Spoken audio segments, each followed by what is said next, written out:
May panibagong destination na maaaring puntahan ng mga bisita sa Clark Freeport matapos opisyal na buksan ang Clark Picnic Grounds nitong April 18.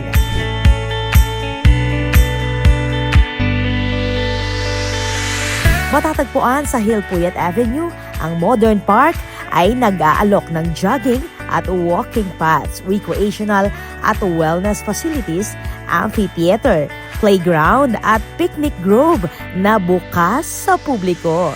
Ayon kay Clark International Airport Corporation President Jojit Alcazar, saklaw ng Phase 1 ang 5 hektarya mula sa kabuuang 9 na hektaryang proyekto na bahagi ng Urban Renewal and Heritage Conservation Program ng SIA. Tuwing weekend o Sabado hanggang Linggo, may food bazaar simula 4 ng hapon kung saan tampok ang iba't ibang food trucks at local merchants na nagbibigay ng relaxed weekend vibes sa mga bisita.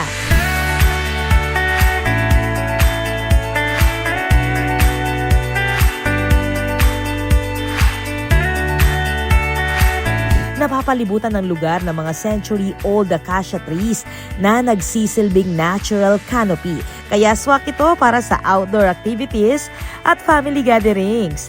Dagdag attraction ng Clark Picnic Grounds sa listahan ng outdoor spots sa Freeport kasama ang Clark Parade Grounds, Bicentennial Park at Air Force City Park.